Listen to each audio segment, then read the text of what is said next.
البدع والأهواء، أهل البدع العقائدية وأهل البدع السياسية. نقول بيننا وبينكم السلف، بيننا وبينكم الكتب، كان فيقول البدع بيننا وبينكم.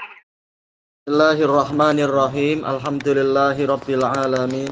Asyhadu alla ilaha illallah wahdahu la syarikalah wa asyhadu anna Muhammadan abduhu wa rasuluh. Allahumma shalli ala Muhammadin abdika wa rasulik wa ala alihi wa ashabihi ajma'in, amma ba'd. Kita masuk ke muka surat 45 dari Syarah Aqidah Qayrawaniyah, dan ini matanya berarti ya yang akan kita baca di sini. Masih apa kalam Imam Ibnu Abi Zaid Al-Qayrawani rahimahullah. Khalaqal insan, yaitu termasuk keimanan yang wajib dimiliki oleh orang-orang adalah beriman bahwasanya Allah menciptakan manusia. Ini bantahan kepada orang-orang yang mengatakan manusia hidup dan mati hanyalah karena peredaran zaman dan pergantian masa. Wa ya'lamu ma tuwaswisu bihi nafsuh, dan dia mengetahui apa yang dibisikkan oleh jiwanya. Wa huwa aqrabu ilaihi min hablil warid, dan dia lebih dekat kepada manusia itu sendiri daripada urat lehernya. Alal khilaf di kalangan ahlu sunnah wa jamaah, apakah ini kembali kepada Allah ataukah kembali kepada malaikat? Kalau dohir dari domirnya jelas kembali pada Allah. Wa nahnu, kami. Wa nahnu aqrabu ilaihi min hablil warid, kami lebih dekat kepadanya daripada urat lehernya. Tetapi sebagian yang lain yang mengatakan ini kembalinya kepada Allah, yaitu kembalinya kepada ilmu, karena ayat sebelumnya bicara masalah ilmu. Jadi qurbnya, kedekatannya adalah qurbul ilm, kedekatan ilmu, bukan kedekatan zat. Tayyib. Adapun yang lain, dan ini yang dirajihkan oleh Syekhul Islam Ibnu Taimiyah rahimahullah, dan juga dirajihkan oleh Syekhuna Abdul Aziz Ar-Rajihi hafizahullahu taala, kedekatan di sini adalah kedekatan malaikat, qurbul malaikah. Kenapa? Karena informasi tadi wa nahnu aqrabu ilaihi min hablil warid diikat dengan dzaraf. Idh yatalaqqal mutalaqqiyani 'anil yamini wa 'anis shimali qa'id ma yalfidhu min qawlin illa ladaihi raqibun 'atid. Tatkala dua malaikat itu berjumpa, mereka yaitu duduk, yang satu di sebelah kanan, yang lainnya duduk di sebelah kiri. Tidaklah satu ucapan dilafadzkan kecuali di dekatnya ada malaikat pengawasan yang senantiasa hadir. Seandainya ini kembalinya adalah kepada Allah Ta'ala, niscaya tidak diikat dengan dzaraf, tidak diikat dengan masa, dzarfuz zaman.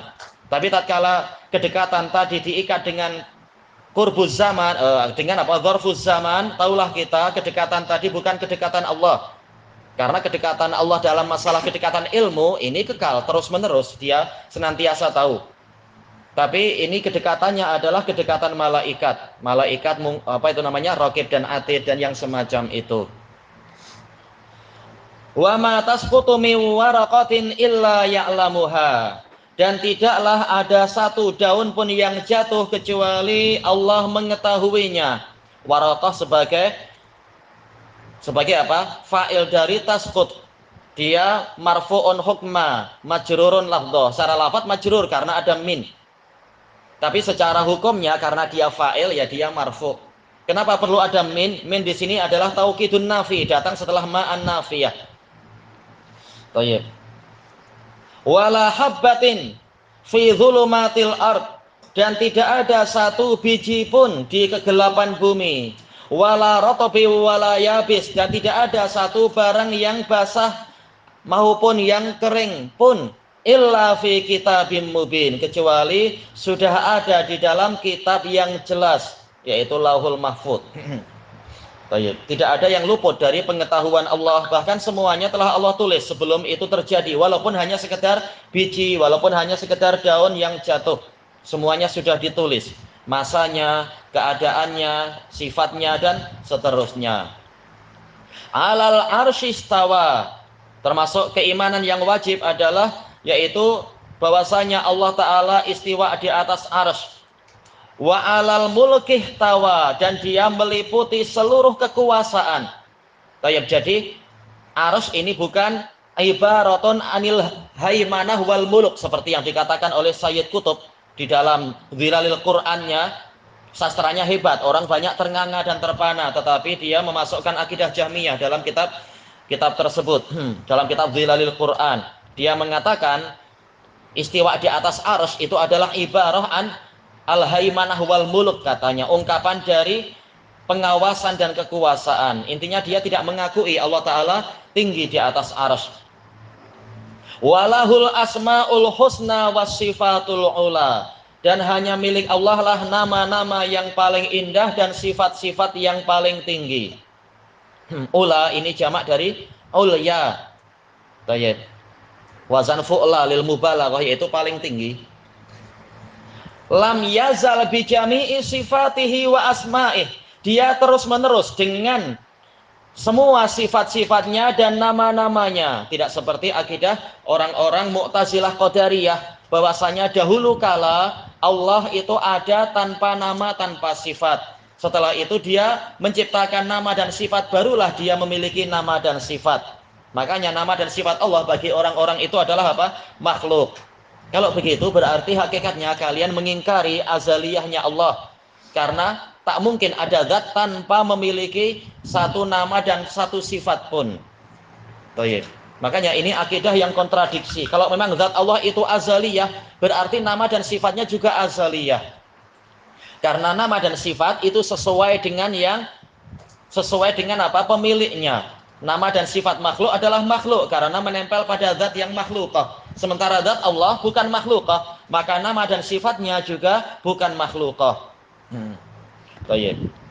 Ta'ala antakuna sifatuhu makhlukah. Maha tinggi Allah untuk sifatnya itu adalah makhluk. Baik.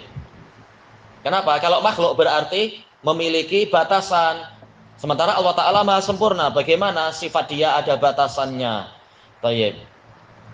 Wa asma'uhu muhdasah, yaitu Allah maha tinggi untuk namanya adalah sesuatu yang baru. Pernah di suatu masa Allah tidak memiliki nama sama sekali. Ini cacat berarti. Tidak memiliki nama, tidak memiliki sifat berarti cacat. Sementara orang-orang ahli kalam sendiri telah menukilkan kesepakatan bahwasanya mu'til kamal aulabih, pemberi kesempurnaan lebih berhak untuk memilikinya. Kesempurnaan makhluk siapa yang memberi? Allah. Allah lebih berhak memiliki kesempurnaan. Karena apa? Dikatakan faqidu syai' la yu'tih, yang tidak punya sesuatu dia tidak akan mampu memberi. Kalau semua ini adalah pemberian dari Allah, berarti memang dia memiliki kesempurnaan. Kalau dikatakan pernah dia tak punya nama, tak punya sifat, berarti dia tidak sempurna. Makanya akidah Mu'tazilah dan secara umum akidah Mubtadi'ah itu pasti memiliki apa? Memiliki kontradiksi, memiliki sikap bertolak belakang. Bahkan apa namanya senantiasa demikian. Sebagaimana dijelaskan oleh para ulama, kaidah ini bahwasanya orang yang menyimpang pasti kalamnya kontradiksi, itu diambil diantaranya adalah dari firman Allah Ta'ala, innahum lafi qaulin mukhtalif yu'faku anhu man ufik. Sesungguhnya mereka di dalam perkataan yang berselisih, dipalingkan darinya orang yang terpalingkan. Kemudian kallama Musa bi kalamihi alladhi huwa sifatu dzatih. Allah mengajak Musa berbicara dengan kalamnya, yang mana kalam adalah sifat dzatiyah. Ya, dilihat dari asalnya, sifatul kalam adalah sifat dzatiyah, yaitu sejak dahulu kala tanpa batas awal Allah memiliki sifatul kalam. Baik, adapun afrodul kalam, individunya berbicara, bertanya, atau memberikan penjelasan, memberikan perintah, atau mungkin apa berseru, atau barangkali berbisik-bisik, individualnya ini adalah apa? Sifat fi'liyah terkait dengan kehendaknya. Tapi asal sifat itu dzatiyah. Baik. La khalqun min khalqih. Kalamullah bukanlah makhluk dari makhluknya Allah. Tidak seperti ucapan orang-orang Mu'tazilah dan Jahmiyah, termasuk mereka dalam masalah ini, atau dibalik, yaitu Mu'tazilah termasuk Jahmiyah dalam masalah ini. Cuma Mu'tazilah lebih pandai berdalil daripada Jahmiyah. mengatakan bahwasanya Allah menciptakan kalam pada pohon atau pada api atau pada udara. Barulah Musa mendengar kalam ciptaan Allah tadi. Baik. Dan tentunya ini batil karena ayatnya telah jelas, wa kallamahu rabbuh, Rabbnya mengajak dia bicara, bukan pohon yang mengajak bicara. Tak mungkin pohon berani bicara mengatakan innani anallahu la ilaha illa ana fa'budni. Sesungguhnya aku adalah Allah, tiada sembahan yang benar kecuali aku, maka sembahlah aku. Tak mungkin pohon berani mengucapkan yang seperti itu. Baik. Wa tajalla lil jabali fasara dakka min jalalih, dan Allah menampakkan diri pada gunung tersebut. Jelas alnya adalah ahdiyah zihniyah. Kita sudah paham maksudnya bukan gunung sembarang gunung, tapi gunung yang Allah Ta'ala menyuruh Musa untuk melihat. Walakin ingdur ilal jabal fa in istaqarra makanahu fasawfa tarani, yaitu engkau tidak akan mampu melihatku di dunia ini, tetapi lihatlah ke gunung tersebut.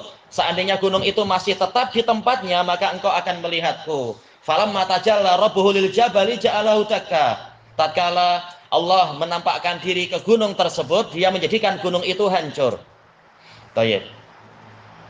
Ayatnya jelas tajalla, yaitu Allah menampakkan diri. Walaupun tidak diwajibkan, yaitu menampakkan dengan seluruh zatnya. Ini perkara gaib dan telah diriwayatkan dengan sanad yang sahih oleh Imam Ahmad dan disahihkan oleh Imam Al-Wadi'i dalam Al-Jami'us Shahih. Iya, sanadnya sahih dari jalur siapa itu ya? Yaitu Asbatun Nasfi Anas bin Malik. Siapa itu? Iya, Sabit Al-Bunani. Beliau menyampaikan dari Anas bin Malik dari Rasulullah, yaitu falamma tajalla rabbuhu lil jabali ja'alahu dakka fa akhraja tarfa bin sirhi faqala hakadha fasakhal jabal. Rasulullah menampakkan ujung jari kelingkingnya, yaitu mengatakan Allah berbuat demikian, maka gunung langsung hancur. Baik. Maka Humaid At-Tawil mengatakan, ya Abu Muhammad, madza turidu min hadza? Wahai Abu Muhammad, yaitu siapa? Sabit Al-Bunani, apa yang Anda inginkan dari ini? Yaitu menunjuk-nunjuk macam ini. Maka Sabit Al-Bunani langsung memukul dada si Humaid, mengatakan, man anta ya Humaid wa ma anta ya Humaid wa hadisu an Rasulillah SAW fatakulu madza turid. Engkau siapa wahai Humaid, dan engkau itu apa? Aku menyampaikan hadis dari Rasulullah, kemudian engkau mengatakan apa yang Anda inginkan. Iya, para salaf sekedar menyampaikan agama yang benar. Tidak layak orang membantah dengan ro'yunya atau dengan perasaan dan yang semacam itu. Cuma sisi pendalilan di sini apa? Allah Ta'ala menampakkan diri dan terserah dia. Apakah menampakkan seluruh zatnya atau cukup dengan apa yang disebutkan oleh Nabi, cukup dengan ujung jari kelingking. Itu aja langsung gunung hancur. Dan ma'ruf kalau Allah sampai menyingkapkan hijab di wajahnya, semua makhluk akan hancur. Dan ini semuanya wajib diimani. Kemudian wa annal Qur'ana kalamullah, dan bahwasanya Al-Qur'an adalah kalamullah, laisa bi makhluqin fayabid, dan dia bukan makhluk sehingga dia akan habis, akan musnah. Wala sifatin li makhluqin fayanfat, dan bukan pula dia sifat dari suatu makhluk sehingga dia akan habis. Ya, kalau makhluk pasti akan ada batas akhirnya. Sementara kalamullah tidak ada batas akhirnya. Qul law kana al-bahru midada li kalimati rabbi lanafidal bahr qabla an tanfada kalimatu rabbi walau ji'na bimithlihi madada. Katakan wahai Rasulullah, seandainya lautan itu menjadi dakwat menjadi apa? Ya, dakwat, menjadi tinta bagi kalimat Rabbku, niscaya lautan itu akan habis. Walaupun kami datangkan dengan lautan yang semisal itu sebagai dakwat sebelum kalimat Rabbku habis. Dinukilkan oleh Imam Abu Hatim Ar-Razi rahimahullah dari para ulama bahwasanya ayat ini sebagai dalil bahwasanya kalau Allah bukan makhluk, karena makhluk pasti ada batasannya dan akan habis. Wal imanu bil qadari khairihi wa syarrih, demikian pula beriman kepada takdir yang baik dan yang buruknya. Baik dan buruk dari sisi apa? Al-muqaddar wal maqdi, hasil keputusan dan hasil ketetapan Allah. Adapun qadar dari masalah dari sisi sifatnya, maka sifat Allah tidak ada buruknya sama sekali. Baik. Wa hulwihi wa murrih, yang manisnya dan yang pahitnya. Ini tentunya kembali kepada apa? Bantahan kepada orang-orang Mu'tazilah lagi, Mu'tazilah Qadariyah. Wa kullu dzalika qad qaddarahu Allahu Rabbuna. Dan itu semua telah ditakdirkan oleh Allah Rabb kita. Wa maqadirul umuri biyadih. Takdir-takdir seluruh urusan itu di tangannya. Wa masdaruha an qada'ih. Asalnya, sumbernya atau puncanya itu adalah dari ketetapannya. Dan ma'ruf di dalam masalah keimanan pada takdir ini mencakupi 4 perkara sebagaimana yang telah disebutkan oleh Imam Ibnul Qayyim rahimahullahu taala dalam Thariqul Hijratain dan juga Imam Ibnu Rajab Ad-Dimashqi di dalam kitab beliau Jami'ul Ulum wal Hikam. Yang pertama apa itu ya? Al-iman bi apa? Yang pertama adalah al-ilmi, iya. Yang kedua apa? Iya, al-kitabah. Yang ketiga al-masyiah. Yang keempat adalah yaitu al-khalq. Pertama adalah mengimani bahwasanya segalanya telah Allah ketahui secara zatnya, secara nama dan sifatnya, secara fi'il dan ahwalnya, semuanya. Thayyib. Sebelum makhluk itu diciptakan. Dan yang kedua bahwasanya apa yang Allah ketahui tadi tentang amalan-amalan tadi itu telah Allah tulis. Peristiwa sampai hari kiamat telah Allah tulis. Yang ketiga adalah yaitu Allah menghendaki semua yang Allah inginkan terjadi, semuanya memang Allah Ta'ala kehendaki. Yang tidak dikehendaki ada, tak mungkin terwujud. Kemudian yang keempat adalah penciptaan. Allah menciptakan zat kita, juga menciptakan fi'il kita, menciptakan ahwal kita, sebagaimana dia juga menciptakan sifat-sifat kita, semuanya. Tayyib. Alima kulla syai'in qabla kaunih. Dia mengetahui segala sesuatu sebelum segala sesuatu itu terwujud. Ini menunjukkan kesempurnaan pengetahuan dia. Allah Ta'ala mengatakan, walau ruddu la'adu limanuhu an wa innahum lakadzibun. Seandainya mereka dikembalikan ke dunia, niscaya mereka akan kembali kepada perkara yang mereka dilarang darinya. Allah tahu orang yang karakternya memang kufur, kalau dikembalikan, diberi kesempatan, karena karakternya memang seperti itu, pasti akan kembali kepada kesesatannya lagi. Dan sesungguhnya mereka dusta. Tayyib. Kata beliau, fajara ala qadarih, maka segala yang terwujud itu berjalan berdasarkan ketetapannya. La yakunu min ibadihi qaulun wala amalun illa wa qad qadah. Tidak ada dari para hambanya suatu ucapan maupun suatu amalan kecuali dalam keadaan Allah telah menetapkannya. Wawunya wawu haliyah ma'ruf, sebagaimana dijelaskan oleh Ibnu Hisham Al-Ansari rahimahullahu taala, bahwasanya hal menunjukkan bahwasanya sifat itu telah ada sebelum pembicaraan sampai di masa pembicaraan. Baik. Jadi didatangkannya hal ini lebih kuat daripada sekedar didatangkannya na'at. Karena menunjukkan ini sudah lampau. Wa sabaqa ilmuhu bih, dan pengetahuan Allah tentang itu telah mendahuluinya, mendahului ucapan dan perbuatan. Ala ya'lamu man khalaqa wa huwal latiful khabir. Hamzahnya istifhamiyah, lanya nafiyah, yaitu apakah yang mencipta itu tidak tahu. Ini soal ingkari bimana nafi, yaitu apa? Ini adalah apa? Salah. Ini adalah soal ikrari, yaitu apa? Menuntut untuk pengakuan. Ana salah tadi. Yaitu pertanyaan menuntut pengakuan. Jawabnya adalah tentu. Tentu yang mencipta itu tahu. Tak mungkin mencipta dalam keadaan dia tidak tahu. Wa huwal latiful khabir, sementara dia adalah al-latif, yaitu alladzi latufa ilmuh. Atau yang lain mengatakan yaitu alima bidaqaiqil umur. Inilah al-latif. Al-latif memiliki 3 makna dijelaskan oleh para ulama.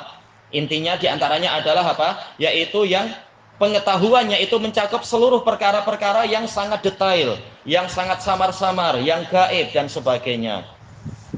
Baik, itu makna al-latif yang pertama terkait dengan ilmunya Allah.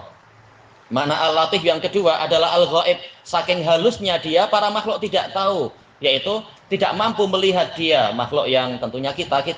Malaikat tahu tidak, melihat tidak, wallahu alam. Baik, Allah maha gaib.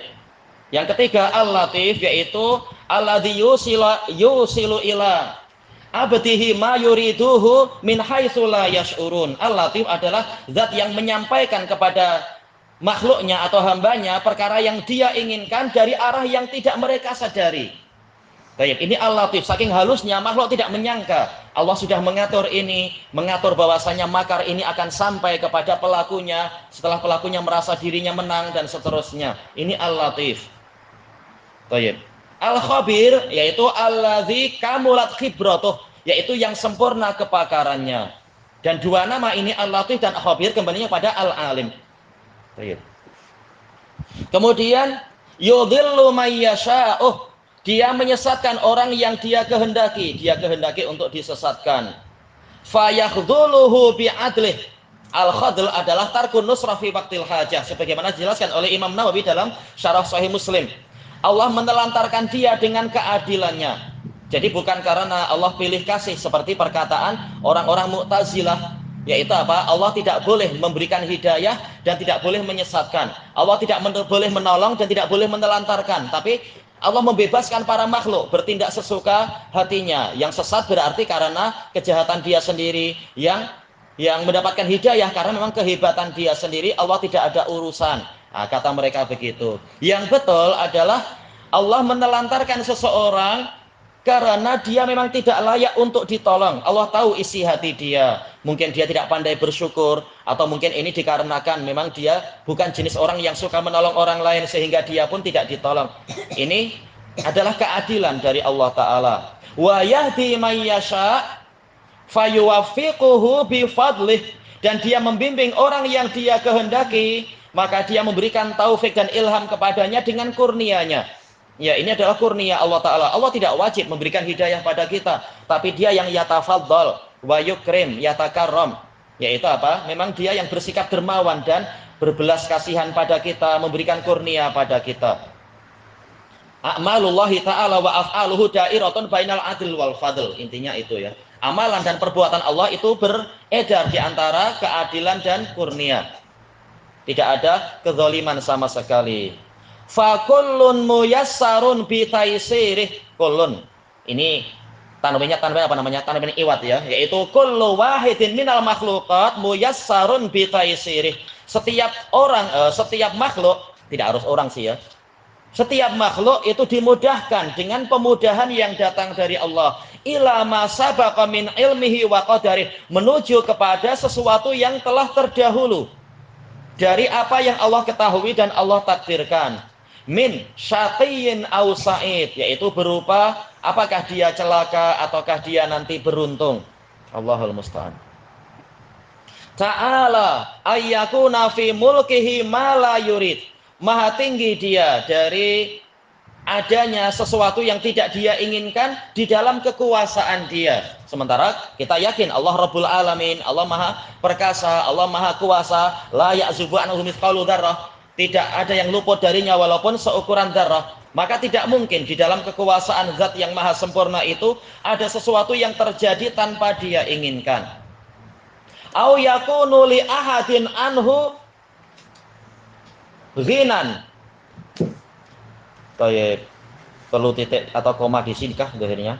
Atau yaitu dia maha tinggi, bahwasanya ada satu makhluk pun yang tidak memerlukan dia, ya, mustahil ada satu saja makhluk yang ghaniyun anillah, yang tidak perlu Allah sama sekali.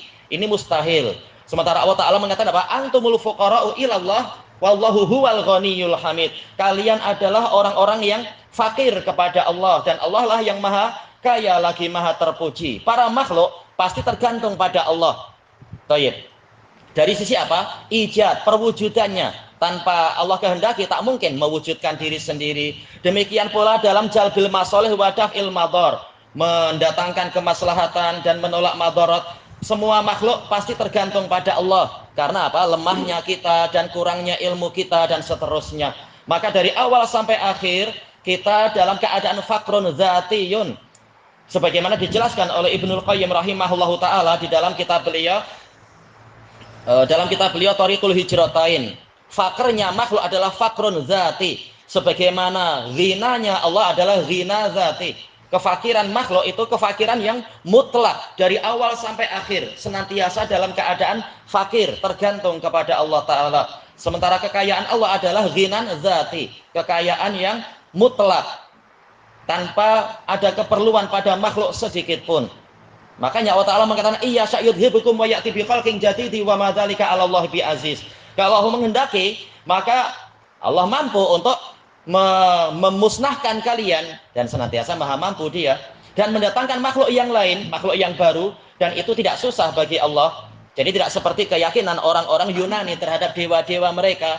Dewa mereka berkuasa dan memiliki kemampuan, kekuasaan, kesaktian apabila para penyembahnya itu beriman kepadanya dan rajin berdoa. Kalau sampai penyembahnya tidak beriman kepadanya dan tidak rajin berdoa, maka kekuatan mereka melemah. Ini tak layak disembah yang seperti itu. Sementara Allah tidak perlu kepada sujudnya kita. Ta'ala ayyakuna fi. Oh, ini sudah tadi. Kemudian khaliqan likulli syai', dalam keadaan dia adalah pencipta bagi segala sesuatu. Baik. Kul ini menunjukkan apa? Sumuliyah. Syai' nakirah. Ini nakirah fi siyaqi alimtinan. Ini juga menunjukkan apa? Menunjukkan umum. Jadi apa? Mencipta segalanya. Baik itu zawat maupun apa? Ausaf, ahwal, af'al dan seterusnya. Zat-zat dia yang mencipta. Sifat-sifat makhluk semuanya dia yang mencipta. Keadaan makhluk dan perbuatan mereka semuanya juga ciptaan dia. Ala huwa rabbul ibad. Ketahuilah dia adalah Rabb semua hamba. Wa rabbu a'malihim. Dia juga yang menjadi Rabb bagi amalan mereka, yang mengatur, yang mengendalikan dan seterusnya. Walaupun bukan seperti keyakinan orang-orang Qadariyah Jabriyah yang mengatakan kita ini dipaksa oleh Allah Ta'ala, kita ini bimanzilati arisah fi mahabirrih, kata mereka, bagaikan bulu yang diterbangkan oleh angin, tidak ada kudrah, tidak ada iradah. Ini salah. Bahkan kudrah ada, Allah menciptakan kudrah untuk kita, karena tidak mungkin Allah membebani kita tanpa memiliki kudrah. Allah Ta'ala dengan keadilannya dan rahmatnya hanya menjadikan taklif itu digantungkan pada wujudnya kudrah. Beban syariat itu digantungkan pada adanya kemampuan. Kalau tidak mampu, maka apa? Beban syariat itu dihilangkan dari orang itu. Mungkin dihilangkan secara total atau dihilangkan sebagian dan seterusnya. Jadi makhluk punya kemampuan. Bahkan kita sendiri tahu kalau belum makan rasanya lemah, kalau sudah makan muncul kekuatan dan seterusnya. Kita sendiri tahu, kita punya kudrah dan ada iradah, kita ada keinginan. Dikasih makan, makan, oh, kenyang. Bagilah saya duit, saya tak mau. Berarti apa? Manusia itu punya kemampuan dan sekaligus punya kemauan. Kadang mau ini, kadang tidak mau. Kadang menginginkan ini, kadang tidak menginginkan. Manusia tahu dirinya punya kemauan. Baik. Hanya saja semuanya itu ciptaan Allah tanpa Allah memaksa mereka. Baik. Kemudian al-muqaddiru li harakatihim wa ajalihim. Dialah yang menetapkan gerakan-gerakan mereka dan batas waktu mereka, batas-batas umur mereka. Al-ba'isu ar-rusula ilaihim. Dialah yang mengutuskan para rasul kepada mereka. Al-ba'is ini isim fa'il memerlukan apa? Fa'il. Isim fa'il memerlukan fa'il. Ya, fa'ilnya huwa. Ar-rusulah sebagai apa? Maf'ul bih. Karena kita tahu al-ba'as ini adalah fi'il yang muta'addi. Dan boleh dikatakan apa? Alnya di sini al apa ini? Alnya adalah al-mausulah. Takdirnya apa? Alladzi yab'asu ar-rusula. Baik. Dialah yang mengutuskan para rasul kepada mereka liiqamatil hujjati alaihim, untuk menegakkan hujjah kepada mereka. Baik. Summa khatamar risalah. Kemudian dia menutup risalah wan nazarah wan nubuwah, dan peringatan serta kenabian. Tentunya nazarah yang sifatnya nubuwah. Adapun nazarah setelah itu jelas memberi peringatan, masih ada sampai hari kiamat. Tapi yang terkait dengan wahyu yaitu risalah dan nubuwah bi Muhammadin nabiyhi sallallahu alaihi wasallam. Faja'alahu akhiral mursalin. Maka dia menjadikan beliau adalah rasul yang terakhir. Telah disebutkan oleh Imam Ibnul Qayyim rahimahullahu taala di dalam kitab Al-Fawaid bahwasanya sudah menjadi tradisi yang paling akhir itu yang paling baik, karena yang paling akhir itu yang paling dinantikan. Makanya jenis penciptaan manusia adalah jenis yang paling akhir.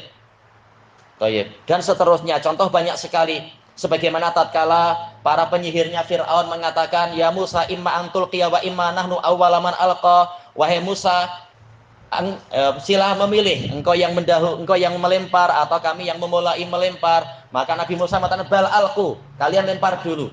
Iya, karena apa? Biasanya yang dinantikan itu terakhir dan itulah yang terbaik. Nah, makanya tidak heran Allah memilihkan Nabi Muhammad SAW sebagai yang terakhir, yang terbaik, Nabi Yusa'ah, dan sebagai penutup mereka. Basyira wa nadhira, sebagai pemberi kabar gembira.